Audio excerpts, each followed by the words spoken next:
Have you ever felt like your whole world was crumbling around you, all because of a lie? This is the story of Daniel, a man who had everything: a loving relationship, a successful career, and a bright future. But in the blink of an eye, it was all snatched away by a single devastating accusation. His ex-girlfriend, Lavra, accused him of abuse. The world he knew turned its back on him overnight. Friends disappeared, colleagues whispered behind his back, and his family looked at him with doubt in their eyes. He was judged, condemned, and stripped of his reputation before he even had a chance to speak.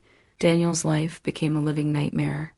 The accusation spread like wildfire across social media.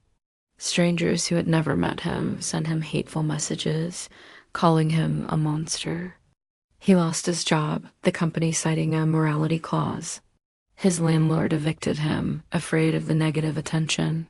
Suddenly, Daniel was jobless, homeless, and utterly alone, crushed under the weight of a crime he never committed. The legal fees started piling up, draining his life savings. He sold his car, his cherished belongings, anything to keep fighting. He was drowning in despair, and the easy way out seemed tempting. But in his darkest moment, a flicker of defiance sparked within him. He refused to be a victim. He refused to let a lie define his existence. While the world saw him as a villain, Daniel began a silent, painstaking mission. He knew that anger and shouting wouldn't save him. Only cold, hard facts could. So he locked himself away and started digging. He sifted through years of text messages, emails, and social media posts. He spent countless nights poring over old conversations, searching for the inconsistencies in Laura's story. He remembered her frequent mood swings, her moments of irrational jealousy, and the times she'd threatened him if he ever left. He started documenting everything, creating a meticulous timeline that contradicted her claims. He found messages where she'd praised him for his kindness, just days before the alleged abuse was supposed to have happened. He uncovered emails where she apologized for her own aggressive behavior. Each piece of evidence was a small stone he used to build his wall of truth. He didn't just rely on digital evidence. Daniel reached out to the few people who hadn't completely abandoned him. He spoke with old friends, former colleagues, and even neighbors, asking them to recall specific events and conversations. It was humiliating. He had to lay his private life bare, asking people to vouch for his character. Many were hesitant, scared of getting involved or being associated with him. But a few brave souls stepped forward. A former coworker remembered Lavra showing up at the office unannounced, causing a scene out of jealousy. A neighbor recalled hearing Laura screaming at Daniel, not the other way around. Slowly, painstakingly, the puzzle pieces started to fit together, revealing a picture not of an abuser, but of a man who had been manipulated and controlled. The day of the trial arrived. As Daniel walked into the courtroom, he could feel the weight of everyone's stares. He was a pariah, a man already convicted in the court of public opinion. Laura took the stand, her voice trembling as she delivered a performance worthy of an Oscar. She painted a vivid picture of a monster, a man capable of unspeakable cruelty. The courtroom was silent, captivated by her tearful testimony. For a moment, even Daniel felt a sliver of doubt creep in. The narrative was so powerful, so convincing. How could the truth possibly stand a chance against such a compelling lie? His lawyer gave him a reassuring nod. It was their turn. When Daniel's lawyer began the cross-examination, the tide started to turn. One by one, the evidence was presented. The loving text messages. The emails where Lavra admitted her own fits of rage.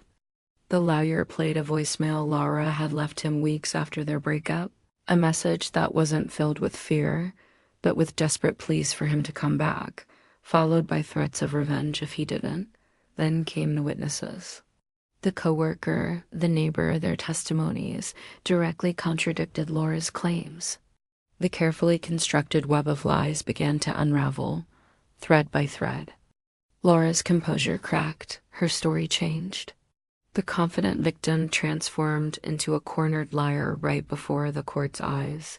The truth was finally shining through the darkness. The verdict was read, not guilty. The words echoed in the silent courtroom. Daniel was free.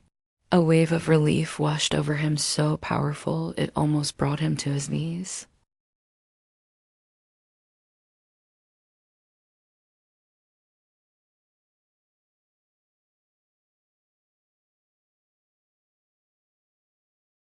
Daniel's name was cleared, but the man he was before the accusation was gone forever.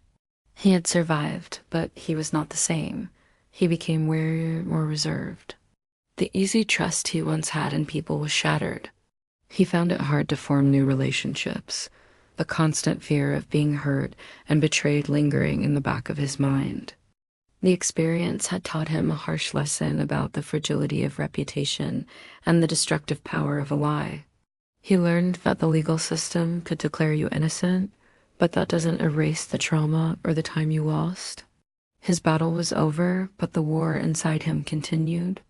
Daniel's story is a stark reminder that we must always seek the truth and not rush to judgment. It shows the incredible resilience of the human spirit, but also the permanent damage that false accusations can inflict. It is a call for empathy and for a justice system that protects the innocent as fiercely as it prosecutes the guilty. Daniel eventually rebuilt his life, but it was a new life, built on the foundations of a painful past. He found a quiet strength he never knew he had and dedicated himself to helping others who had been wrongfully accused, turning his pain into purpose. His story isn't just about innocence and guilt. It's about survival, resilience, and the long, difficult road to healing after your world has been torn apart. Thank you for watching. If you or someone you know is struggling, remember that help is available and you are not alone. Please consider subscribing for more stories that make you think.